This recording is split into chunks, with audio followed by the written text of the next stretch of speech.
Facebook agora também já está online aqui com a gente. Já vai avisando ali o pessoal.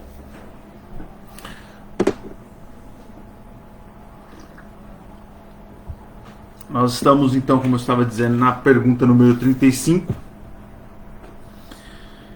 que é a última dessa segunda parte do livro. Vamos começar então? Vamos orar para a gente dar início? Pai, nós te agradecemos nessa manhã por essa oportunidade que o Senhor nos concede de logo cedo no domingo podermos meditar na Tua Palavra, aprender mais ao Teu respeito, conhecer mais ao Teu respeito, Senhor. Espírito Santo de Deus, que nesta manhã o nosso coração possa estar aberto ao que o Senhor tem a nos ensinar. Nós te pedimos, ó Pai amado, perdoa os nossos pecados, perdoa as nossas transgressões, lava-nos com Teu sangue, purifica-nos, ó Pai. Nós queremos nesta manhã entrar na Tua presença para Te adorar e Te exaltar, glorificar o nome do Senhor Jesus Cristo, nosso único e suficiente Senhor e Salvador, Pai. Nós Te exaltamos, Senhor Jesus, Te agradecemos por essa oportunidade. Fala aos nossos corações por meio da Tua Palavra nesta manhã, em nome de Jesus. Amém e amém. A pergunta 35 que nós vamos estudar hoje, ela é um pouco uma sequência das outras duas que nós estudamos na semana passada. Domingo passado, a gente estudou, nós falamos de duas perguntas, né?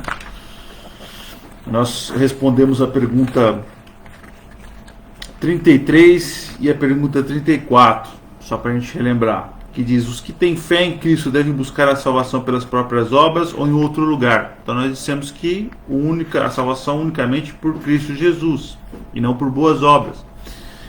E também já caímos na segunda pergunta da semana passada, que é: já que somos justificados somente pela graça, por intermédio somente de Cristo, temos ainda de fazer boas obras e obedecer à palavra de Deus? E a gente entendeu o quê? Que sim, que as pessoas que são salvas por meio de Cristo e não pelas suas obras, mas salvas por meio de Cristo Jesus, precisam demonstrar suas boas obras e obediência à palavra de Deus, porque isso é um reflexo da salvação, é uma consequência das pessoas que foram salvas, redimidas pelo Senhor.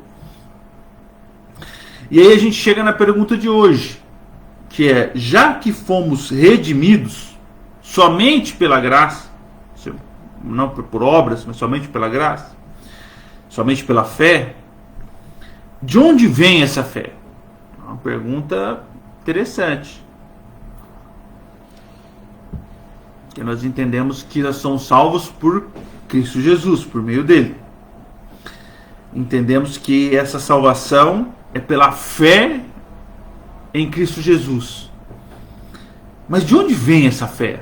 Você já se perguntou, já fez essa pergunta? Por que eu creio em Cristo Jesus ressurreto? Por que eu creio na Trindade? Deus Pai, Deus Filho, Deus Espírito Santo. Já se perguntou? É um negócio difícil de explicar, né? Por que eu creio que a Bíblia é a palavra de Deus, errante, sem nenhum erro, sem nenhuma falha? Por que eu creio em Deus, ou um Deus o qual eu não posso ver, não posso enxergar com os meus olhos? Por que eu creio na obra redentora de Cristo Jesus? É uma pergunta. A gente vai viver no cristianismo e a gente não vai fazendo essas perguntas na vida da gente, né? A gente só vai aceitando e crendo como algo natural, né? Alguns como algo que receberam dos pais, enfim, e por aí vai. E a gente às vezes não se faz ou não faz essa pergunta: De onde vem essa fé? A resposta que o catecismo traz, a gente vai trabalhar ela, como a gente tem feito sempre, né? O pessoal que já está acostumado aí acompanhando, a gente já sabe como que é o sistema. A resposta do catecismo é: todos os dons que recebemos de Cristo, nós o recebemos por meio do Espírito Santo. Todo dom que qualquer cristão possua, recebemos de Cristo e recebemos por meio, através, né, do Espírito Santo. Inclusive a própria fé. Inclusive a fé. A gente até lá em Efésios, né? Vou pegar a Bíblia aqui, antes da gente ler o outro texto aqui. Efésios.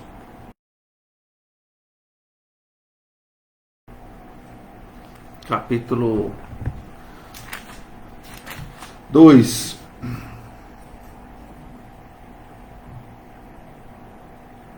versículo 8, o apóstolo Paulo diz: porque pela graça sois salvos, mediante a fé.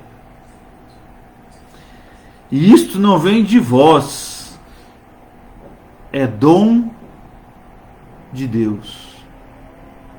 Então a fé que nós temos, o apóstolo Paulo, que é uma fé que nos leva à salvação, porque nos leva a crer em Cristo Jesus como nosso Salvador, como nosso Redentor, como nosso, aquele que morreu por nós, que imputou a sua justiça em nós, que nos santifica por meio do seu Espírito Santo, que atua nas nossas vidas por meio do seu Espírito Santo.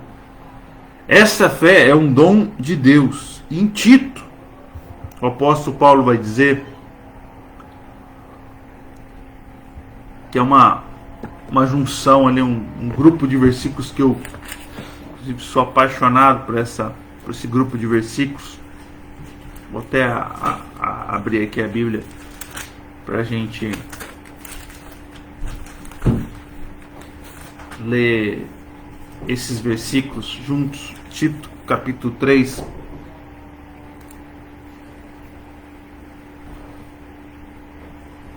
versículo 4. Vamos ler o 3 antes também. Diz assim: pois nós também outrora éramos nécios, desobedientes, desagarrados, escravos de toda sorte de paixões e prazeres, vivendo em malícia e inveja, odiosos, odiando uns aos outros. Olha esse versículo 3, eu sou apaixonado nesse grupo de versículos do 3 ao 6, porque ele começa no 3 fazendo uma descrição de quem nós éramos. Ele não diz quem os gentios eram, quem os pagãos eram, quem os judeus que não são cristãos eram. Ele diz nós. E ao dizer nós, ele inclusive está se incluindo a Tito e todos aqueles que estão lendo a carta, a quem Tito vai trabalhar essa carta, vai também conversar com seus irmãos. Ele está falando a respeito de nós, que éramos odiosos e odiando uns aos outros, nécios, vivendo em malícia, em pecado. Mas olha o versículo 4, que coisa maravilhosa. Quando, porém, se manifestou a benignidade de Deus, nosso Salvador, e o seu amor para com todos. Preste atenção como nós vamos ter aqui nesses versículos seguintes, 4, 5 e 6, a ação do Pai, do Filho e do Espírito Santo. Quando, porém, se manifestou a benignidade de Deus, nosso Salvador, e o seu amor para com todos. não, versículo 5, por obra de justiça, praticadas por nós, mas segundo a sua misericórdia. Não por aquilo que nós possamos fazer de bom, não pelas nossas obras, como nós aprendemos no domingo passado, não pela nossa capacidade ou senso moral que temos, mas pela sua benignidade, pela sua graça, pela sua misericórdia. Porque quem éramos nós? Nós éramos odiosos e odiávamos uns aos outros. E essa expressão, ela é muito importante. Porque se nós ainda permanecemos odiosos e odiando uns aos outros, talvez ainda estejamos presos no nosso passado e precisemos viver aquilo que nós vamos ler nos versículos seguintes aqui. A começar, sermos salvos por Deus. Segundo, olha o que ele vai dizer agora. Ele nos salvou mediante o lavar regenerador e renovador do Espírito Santo. A palavra regenerador que ele utiliza aqui nas Escrituras, ela fala sobre voltar à sua essência, a essência daquilo que você era, a essência lá ainda antes de que o pecado tivesse entrado no mundo. Regenerar aquilo que se perdeu, a essência que se corrompeu. Não só da parte de uma vida que luta, que foge, que briga, que batalha contra o pecado com o apoio do Espírito Santo, mas uma vida que é dependente de Deus, que busca em Deus a sua suficiência. Renovador. O lavar renovador, que é renovado dia após dia pelo Espírito Santo, que nos aviva, que nos reviva, que nos traz vida. Aí a gente vê o Espírito Santo atuando aqui, né? Que nos santifica, que Ele derramou sobre nós ricamente, por meio de Jesus Cristo, nosso Salvador. Esse processo maravilhoso do Espírito Santo ocorre por meio de Jesus Cristo, o nosso Salvador. Olha o versículo 7, vou avançar no 7 também, para a gente fechar. A fim de que, justificados por graça, nos tornemos seus herdeiros, segundo a esperança da vida eterna. Você viu aqui, em Tito capítulo 3, do versículo 4 eu li do 3 ao 7, porque é o grupo, eu acho que eles precisam ser lidos juntos, porque é o grupo que se conversa. A ação de Deus nos resgatando, do Espírito Santo nos renovando e regenerando, da salvação pela graça mediante Jesus Cristo. Você vê a Trindade atuando em nosso favor. E quando você vai ler o comentário do Francis Schaeffer aqui, aí você acaba concordando com o que ele vai dizer. Porque olha só o que ele diz. Nós vemos aqui agora Deus Pai agindo, o Espírito Santo agindo, Jesus agindo para transformar a nossa vida. Mas olha como que o que o Schaeffer vai dizer a respeito do que ele pensa do cristianismo. Temos de reconhecer que o cristianismo é a religião mais fácil do mundo, porque é a única em que Deus Pai, Cristo e Espírito Santo fazem tudo. Deus é o Criador, nós não fizemos nada para nossa existência ou para a existência de outras coisas. Podemos dar forma a outras coisas, mas não alteramos o fato da existência. O que ele está dizendo? Você pode pegar um pedaço de madeira e transformar numa mesa, mas você não pode simplesmente haja madeira ou haja mesa e as coisas acontecem. Você pode pintar um belo quadro da natureza. Você pode inclusive replantar flores, replantar árvores, tentar recuperar, mas você só está recuperando algo que já foi criado. É isso que ele está dando sentido. Nada, olha só, nada fazemos por nossa salvação, pois Cristo fez tudo. É o que nós falamos quando nós ensinamos aqui o que era justificação. Nós falamos uma aula anterior e a aula antes ainda. Nós já estamos trabalhando isso já há alguns dias, inclusive. Martelando muito nisso. Na obra redentora de Cristo. A sua justiça que é imputada em nós. Sem que venhamos fazer absolutamente nada. É uma ação de Cristo. É Cristo salvando a humanidade. Não fizemos nada. Em todas as outras religiões, e aí ele vai fazer uma comparação aqui, temos de fazer alguma coisa. Mas o cristianismo, não fazemos nada. Deus tudo fez. Ele nos criou e enviou seu Filho. O Filho morreu e por ele ser infinito carregou sobre si toda a nossa culpa.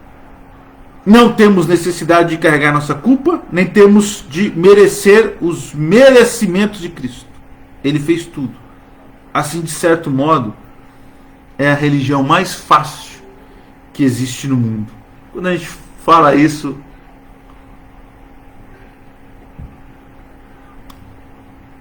a gente às vezes começa a pensar, mas parece que não é isso que eu estou vivendo. Parece que não é isso que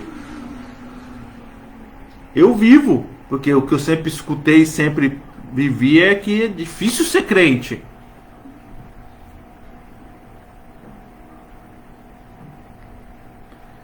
Mas o que o Schaffer está nos explicando aqui, e nós vamos nos aprofundar ainda mais, é só a parte introdutória aqui da conversa de hoje, é que a nossa salvação, ela depende de terceiros, no caso, Cristo Jesus. Foi Ele quem nos salvou. É nesse sentido que ele está dizendo. Ele não está diminuindo o cristianismo, diminuindo o evangelho, diminuindo a obra do próprio Cristo, ou se diminuindo a si próprio. O que ele está nos trazendo e nos demonstrando é que se não for Deus agindo em nossa vida por meio de graça e misericórdia, nós estamos condenados, porque por si próprios, por nós mesmos, nós somos incapazes de nos salvar. E não há religião neste mundo que seja capaz de resolver o problema da humanidade, a não ser o cristianismo, a não ser Cristo. E Ele o fez por completo. E a facilidade do evangelho, do cristianismo, está em reconhecer a sua dependência em Deus, em descansar em Deus, em se render a Deus, render-se ao seu poder, render-se ao seu domínio sobre todas as coisas. E aí talvez aqui a gente tenha uma dificuldade, a dificuldade do ego humano, a dificuldade da maldade do coração humano, a dificuldade do ser humano querer se colocar no centro do mundo e não querer reconhecer a sua dependência em Deus, reconhecer que precisa de um Salvador. Olha como que o Mike Edmondson vai tratar esse assunto.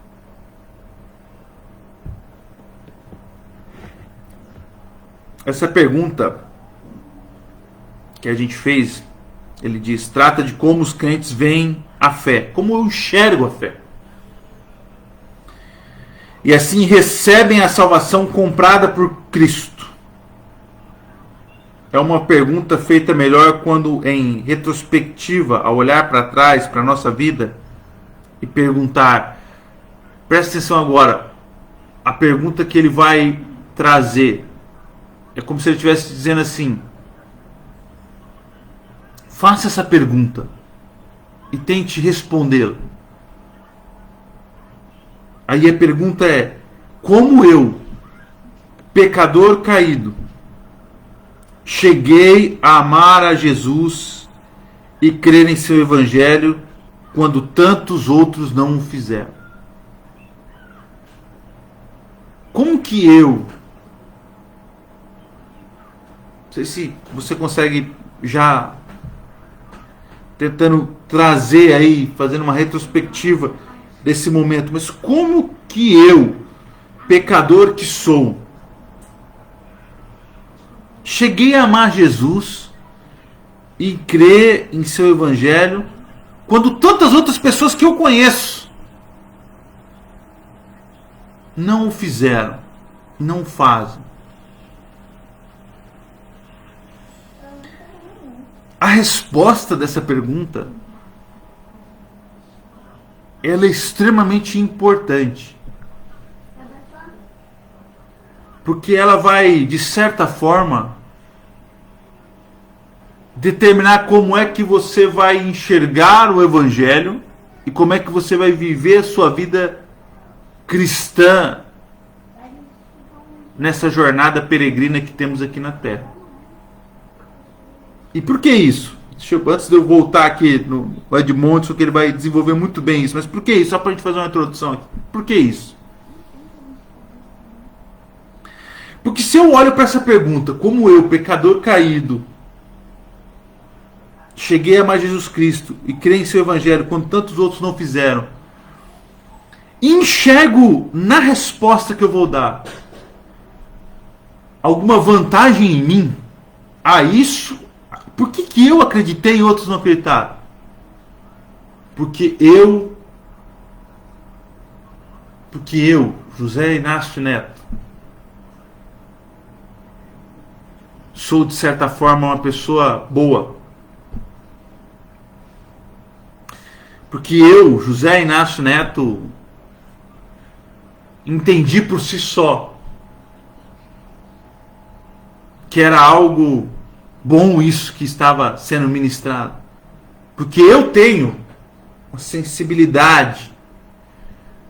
Porque o meu coração é um coração mais aberto. Porque eu tenho já na minha vida cotidiana alguns princípios que se igualam aos princípios cristãos. Veja que essas respostas ilustrativas que eu estou dando aqui, elas têm como o centro delas o eu. E se eu respondo a essa pergunta partindo de mim mesmo,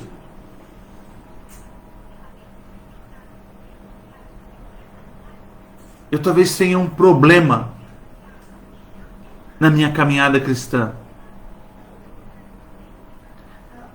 Porque o que sustenta a minha fé não é Cristo Jesus, mas sou eu mesmo. E talvez eu sofra muito na minha caminhada cristã por isso. Porque nós somos os maiores, com certeza, sabotadores de nós mesmos. Quantas vezes nós não nos frustramos com as nossas atitudes a ponto de imaginar como é que eu fiz isso, como é que eu consegui errar da mesma forma que já errei, como é que eu consegui falhar da mesma forma que eu já falhei. Porque o centro da nossa fé salvadora, que responde essa pergunta que o Edmondson bem colocou, não é Cristo Jesus, mas sou eu. E é interessante que ele coloca como eu, pecador caído. Como é que eu, que entendo o efeito do pecado na minha vida, posso querer determinar ou imaginar que quem sustenta a minha fé sou eu mesmo? Que depende de mim mesmo retroalimentar essa fé. Ou até mesmo gerar essa fé. Mas vamos agora evoluir um pouco mais nesse assunto. Mergulhar um pouquinho mais, uma água um pouquinho mais profunda. Olha o que o Edmondson vai dizer. Para entender a magnitude disso, temos de compreender que a palavra da cruz é loucura para os que se perdem, como Paulo escreve lá em 1 Coríntios, capítulo 1.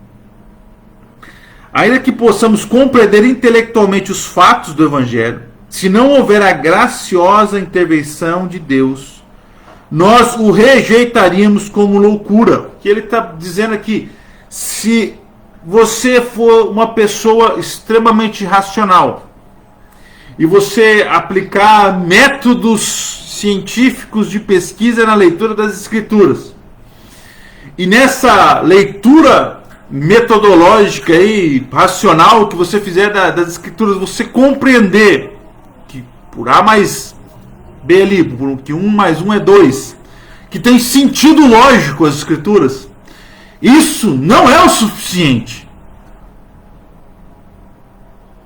Porque não é por razão humana. Porque o que ele está dizendo é que quando nós lemos as Escrituras, ela, por razão humana, parecerá loucura para nós. É por isso que muitas pessoas que não encontraram, que ainda não vamos dizer assim melhor, não são cristãs, não conseguem compreender ou reconhecer a Escritura como palavra de Deus, e a quem o faz, às vezes, alguns, por intolerância, tratam e enxergam a quem o faz como louco, como ignorante, como um burro qualquer. Não aceitam. Como é que você acredita nisso? Mas a própria Bíblia já diz que aqueles que não foi revelado isso, a estes, essa Escritura se torna loucura. Então ele já elimina essa possibilidade aqui nessa pequena frase de você gerar por si só a fé de forma racional. Ele já elimina essa possibilidade para partir para outra possibilidade. Veja o que ele vai dizer. Mas o catecismo nos lembra que Deus realmente intervém. A leitura escriturística que é revelada como palavra de Deus precisa de uma intervenção divina. O Espírito Santo dá nova vida aos pecadores que de outro modo estavam mortos em suas transgressões e pecados, como está lá em Efésios capítulo 2, no começo de Efésios, nós falamos sobre isso várias vezes. Tem até no nosso canal no YouTube lá, Novo Nascimento, a gente fala sobre isso. Uma série de mensagens, são 4 mensagens, se não me engano. Conforme o Evangelho é pregado, o Espírito cria a fé em nossos corações para que abracemos o Cristo ressurreto e reinante, conforme se apresenta no Evangelho. Então olha como que a coisa acontece. Conforme a palavra de Deus é anunciada, ela penetra no seu ouvido. Então vamos lá respondendo aquela pergunta. Deixa eu lembrar aquela pergunta. Já que fomos redimidos somente pela graça, somente pela fé, de onde vem essa fé? Lembra que eu falei, você já se perguntou de onde vem a sua fé? Nós fizemos aqui, faz uma breve retrospectiva, como é que você, pecador caído, chegou a aceitar a Deus? E a gente às vezes aceitar a Deus é bom, mas enfim, como é que você foi resgatado, né? Veja o que ele está dizendo. quando o Evangelho foi pregado, se você buscar na sua memória, você vai se lembrar desse momento. O momento em que o Evangelho foi pregado, um dia em que você ouviu a palavra de Deus. Pode ter sido numa igreja, pode ter sido um missionário que te parou na rua, pode ter sido no trem, no metrô, no ônibus, pode ter sido escutando um programa de rádio, pode ter sido ligando uma televisão de madrugada depois de uma noite de insônia, pode ter sido por meio de um grito de desespero diante de uma dificuldade em que o Espírito Santo ministrou ao teu coração, em que você abriu a palavra de Deus. Enfim, pode ter sido de N formas. Mas isso ocorreu no momento em que o Evangelho foi anunciado a você. E o Espírito Santo, nesse exato momento, abriu os teus olhos. Como Cristo, milagrosamente, curava os cegos. E dizia, agora você está vendo, e eles passavam a ver. É o que a gente fala, é o que o Evangelho fala da transformação de um coração de pedra, duro, resistente à palavra, resistente a Deus, que se transforma num exato momento em um coração de carne, temente e dependente de Deus, e reconhece o seu status de pecado. E clama por arrependimento. É uma ação divina. É Deus te resgatando. É Deus nos resgatando. É o Espírito Santo transformando o nosso ser.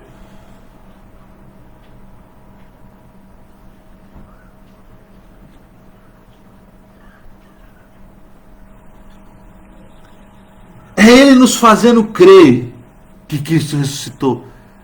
É por isso que o Evangelho é loucura para aqueles que não creem. Porque essa revelação não lhes chegou. E enquanto não chegar, não adianta tentar racionalizar. Talvez você decore 10, 15, 20, 100 versículos e consiga fazer uma conexão e criar uma boa filosofia de vida. Mas isso não é isso que nos salva. O que nos salva é a fé em Cristo Jesus. Por meio da graça que Ele nos deu, da redenção. Olha o que ele vai dizendo.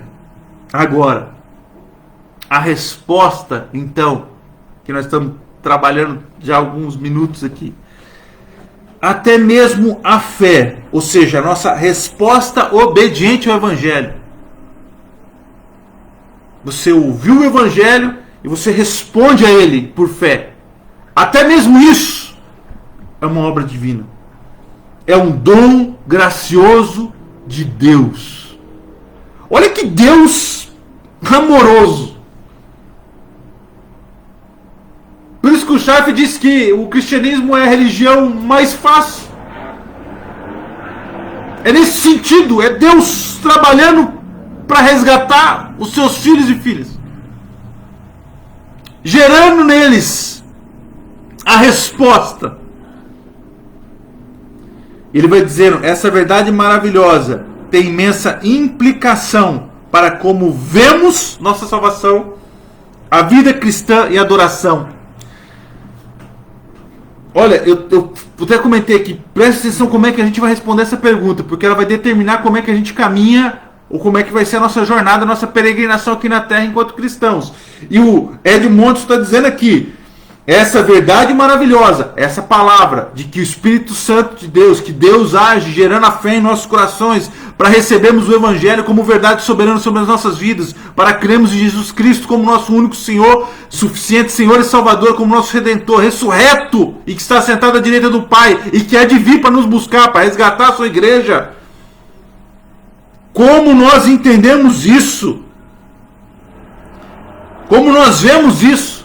Vai falar muito a respeito de como nós enxergamos a nossa salvação, como nós enxergamos a nossa vida cristã e como nós enxergamos ou aplicamos a nossa adoração a Deus.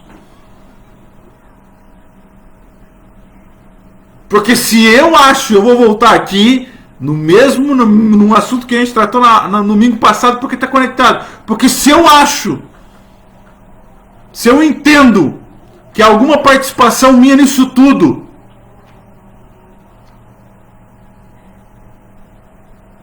isso vai mudar muito a respeito de como eu vou enxergar a minha salvação, a respeito de como eu vou enxergar a minha vida cristã.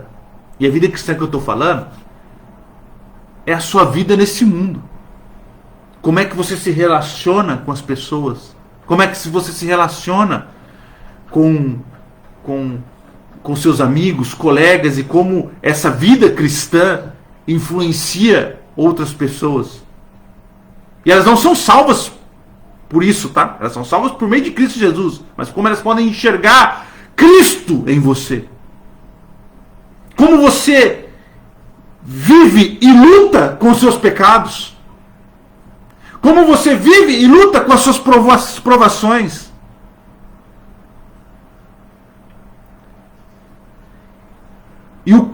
E quanta energia isso toma de você? Porque Martinho Lutero, quando lê lá em Abacuque que o justo viveria pela fé, aquilo mudou a vida dele.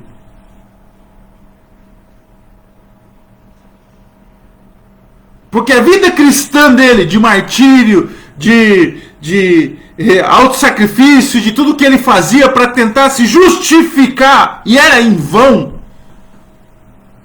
o torturava, não só a carne, não só o corpo, porque ele se martirizava, mas não só o corpo, mas o espírito era moído pela insatisfação que lhe gerava a sua tentativa de autossalvação.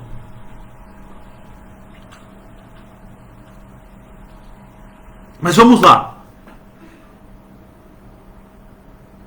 Primeiro, né, como é que eu enxergar dessa forma pode determinar a minha vida cristã? Primeiro, olha lá, vamos dizer o que ele diz.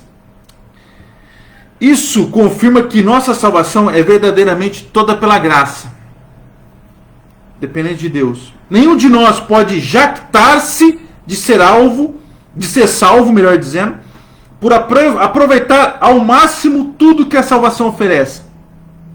A palavra jactar aqui, né, o jactar-se que ele usa aqui, é importante a gente destacar ela.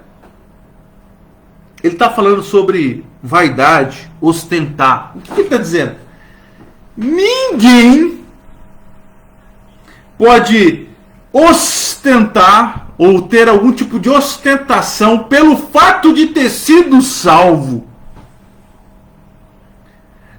Não há vaidade nesse processo de salvação, porque não existe eu nessa ação, a não ser como aquele que é resgatado,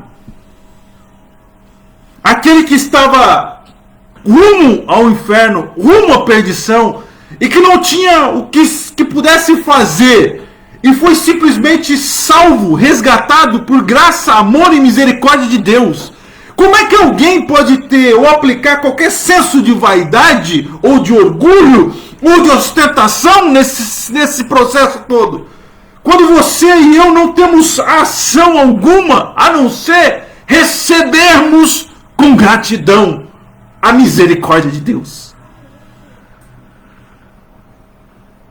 É por isso que ele diz, não há como jactar-se, não há como ostentar aqui nada, absolutamente nada, porque o que nós colaboramos aqui é com os nossos pecados.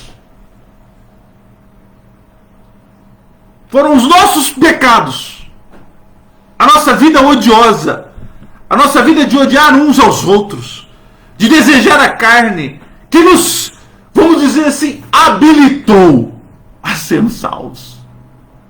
Não foi nada de bom, porque não havia nada de bom.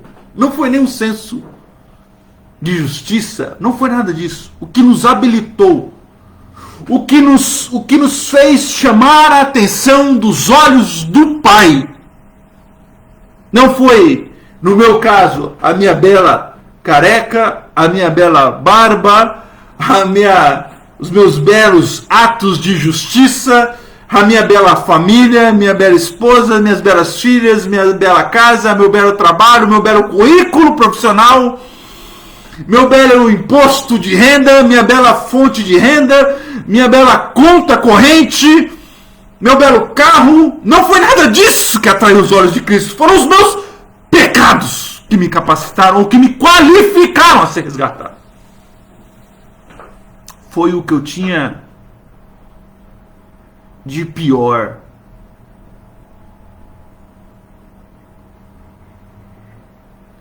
Como é que eu posso ostentar isso? Olha,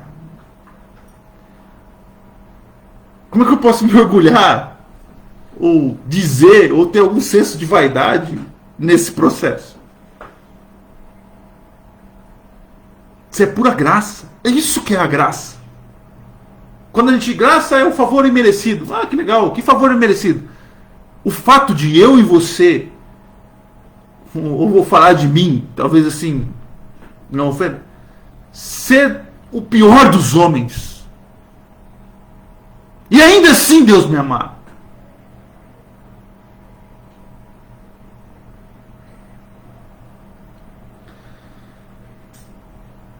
E ele vai dizer no Edmonds, certamente não somos salvos por termos, presta atenção que ele vai pontuar algumas coisas aqui, por termos suficiente senso moral e espiritual. Primeiro ponto que ele pontua, que ele coloca aqui, ponto que ele pontua é bom, primeira coisa que ele pontua. Nenhum de nós foi salvo por termos um bom senso moral e espiritual, moralmente correto ou espiritualmente elevado. Não, eu sou uma pessoa espiritual, eu tenho uma conexão assim, meu coração é mais aberto, a minha mente é mais aberta para as questões espirituais, o meu ouvido é mais aberto, eu tenho uma audição espiritual diferente, então eu consigo, por isso que eu escutei a voz de Deus me chamando. Não, teu coração era duro como uma pedra, uma rocha, como de qualquer um. Como de qualquer um, porque nós estávamos mortos. A nossa audição espiritual estava surda. Vamos dizer assim. Segunda coisa que ele vai dizendo aqui. Primeiro então, não por termos senso moral, por termos algum senso de justiça, alguma coisa, ou por sermos espiritualmente elevados. Ninguém é salvo por isso. Por crermos que eu disse, como eu expliquei aqui anteriormente, você pode pegar a Bíblia e criar uma filosofia de vida muito bonita, basear muitas atitudes suas, ações legais suas, porque isso a Bíblia tem muito realmente, criar um código moral, um código, enfim, ético, e viver dessa forma e crer nisso de forma racional, mas não é por isso. Quando nós estamos falando em crer é diferente do que exatamente o que nós estamos crendo.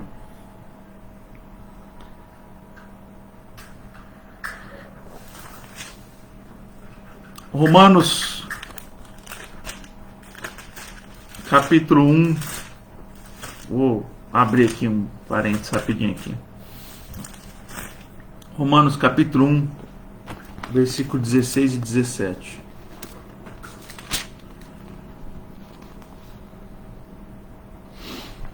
Ele diz assim: pois não me envergonho do Evangelho, porque é poder de Deus para a salvação de todo aquele que crê, primeiro do judeu e também do grego, visto que a justiça de Deus se revela no Evangelho, de fé em fé, como está escrito, o justo viverá por fé. Então nós estamos falando sobre cremos aqui, que ele falou.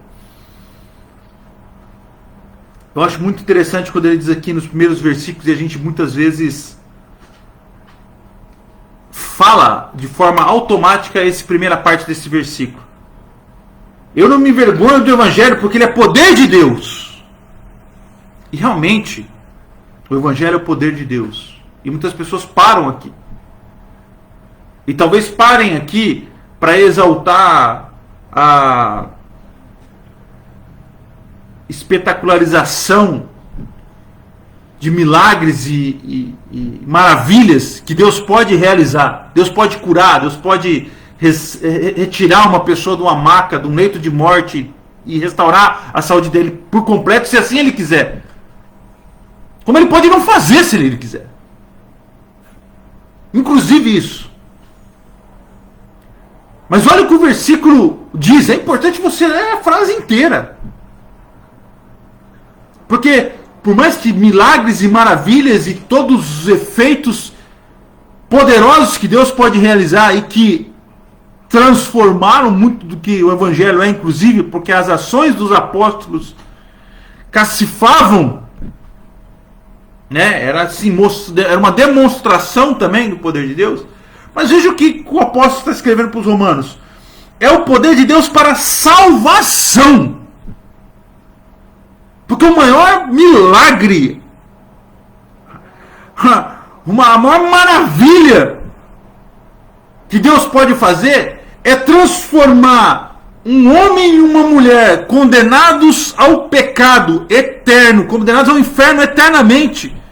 É resgatar esse homem e essa mulher, transformar o seu coração, transformar o seu caráter por meio do Espírito Santo e transformá-los em embaixadores, representantes, pequenos cristos nessa terra. E não só isso, não só porque daí a vida acabou, não, ainda elevá-los a uma vida eterna junto com Ele. Essa ação, esse poder maravilhoso do Evangelho, que resgata homens e mulheres ainda hoje, que transforma vidas, é a fé nesse Evangelho. Não é uma filosofia de vida que você pode formar com 1, 2, 3, 10, 15, 20 versículos. 10 passos para se transformar uma pessoa feliz no mundo. Aí você pega 10 versículos aqui, e até mais, 20, 30, 40, 50. Provérbios, você pode pegar provérbios e construir lá 7 caminhos para ser feliz, para influenciar pessoas, para não sei o quê. Meu irmão, tudo isso daí, legal, bacana, ok? Mas o poder do Evangelho é para salvar aquele que crê. As obras depois são consequências disso tudo.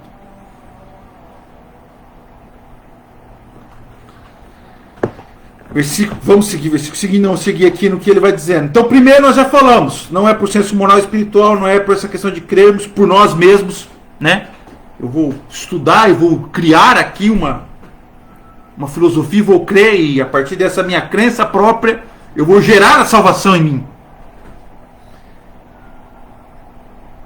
Ou por termos sido tão bem catequizados, ainda que isso seja importante. Terceira coisa que ele vai falar. E o que ele está dizendo por termos sido tão bem catequizados? Vou trazer para a linguagem nossa dos dias de hoje. Por ter nascido numa igreja, por ter crescido numa igreja, por ter ido no culto todos os domingos, por saber orar o Pai Nosso, por ter decorado alguns versículos bíblicos, por ser membro de uma igreja, por entregar meu dízimo e apresentar algumas ofertas diante de Deus, por ajudar em obras sociais na igreja, por ser um militante religioso, enfim, por N coisas que você pode fazer.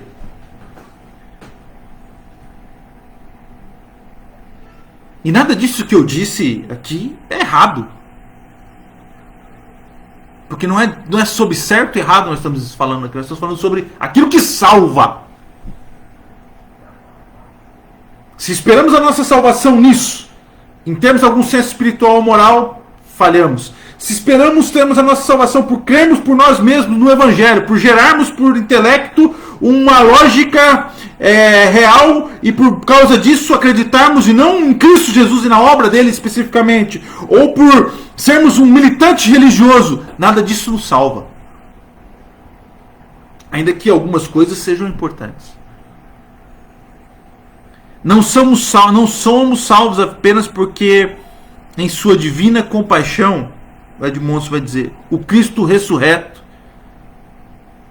ou melhor dizer assim, não, somos salvos apenas porque em sua divina compaixão o Cristo ressurreto nos deu visão espiritual para crermos no Evangelho. Cristo nos deu, não é que nós tínhamos ou temos. Por seu Espírito Santo, Jesus trabalhou o solo rochoso de nossos corações, de modo que a semente do Evangelho fosse semeada e pudesse produzir o fruto da fé e do arrependimento.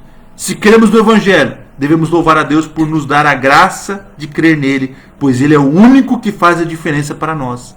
Portanto, a vida cristã tem de ser marcada por quê? Gratidão e humildade. Por nós mesmos não somos em nada melhores que nossos próximos não cristãos. Por nós mesmos não somos em nada melhores que nossos próximos não cristãos. A única diferença é que algo, ou melhor, alguém absolutamente maravilhoso veio à nossa vida e transformou tudo. Cristo é quem nos justifica. Cristo é quem nos salva. Cristo, por meio do Espírito Santo, é quem nos santifica. Finalmente, saber que nossa fé é um dom de Deus muda a forma como nós vemos o culto público, em especial a pregação do Evangelho. Pela proclamação do Evangelho, o Cristo ressurreto apresenta-se em poder salvador e transforma as pessoas para a eternidade. A vida eterna não começa na volta de Cristo. Olha isso agora. A vida eterna não vai começar quando Cristo voltar. A vida eterna começa hoje, quando o Espírito Santo traz-nos essa vida pelo Evangelho, o poder de Deus para a salvação. A nossa vida eterna começou o dia em que Deus nos deu vida, em que Deus nos resgatou. O dia em que Ele nos salvou, começou a nossa vida eterna.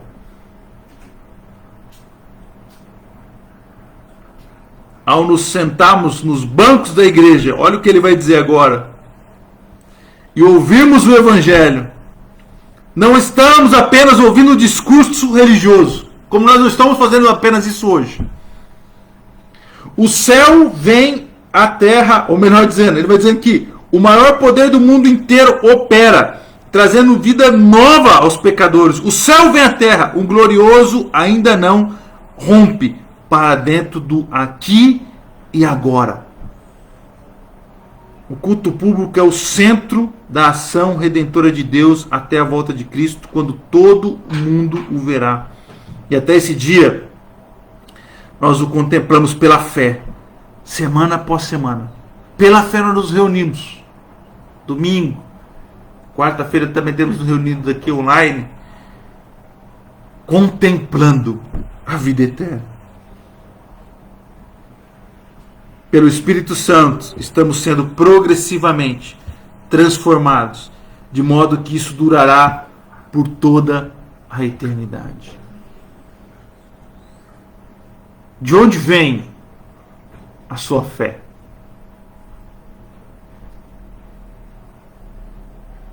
Se você fizer essa pequena retrospectiva, talvez você vai se lembrar de como o Espírito Santo, em um dia da sua vida, gerou isso no seu coração, essa esperança. Talvez tenha sido num momento em que não havia mais esperança, em que não havia mais no que crer, no que esperar. Talvez tenha sido nesse dia que ele veio e gerou fé em seu coração e uma esperança que não se acaba jamais. Amém? Vamos orar. Pai, nós te agradecemos nessa manhã pela tua palavra, pelo teu ensino, por tudo que o Senhor fez e tem feito nas nossas vidas, pela obra de resgate e salvação, pela forma que o Senhor tem atuado em nosso coração, pela forma que o Senhor tem mudado a nossa vida, pela forma que o Senhor tem transformado progressivamente as nossas atitudes, pela forma que o Senhor tem alimentado a nossa fé. Nós te louvamos e te exaltamos, ó Pai. Não há vaidade ou ostentação aqui. A única coisa que sobra é gratidão e humildade. Reconhecimento de que só Tu és Senhor. Nós te louvamos e te exaltamos, Pai. Eu te peço, abençoa os Teus filhos e filhas nessa manhã. Onde quer que eles estejam, que o Senhor possa ali alcançá-los e a Tua presença seja real e verdadeira na vida deles. Em nome de Jesus. Amém e amém. Queridos, fiquem com Deus, um ótimo domingo, Deus abençoe a vida de vocês. Quarta-feira nós temos estudo de Jonas, acompanhem com a gente. E lá no YouTube, nossa página no YouTube, tem todas as mensagens que você pode inclusive acompanhar, tá bom? Fiquem com Deus, amamos vocês, um beijo forte, tchau, tchau.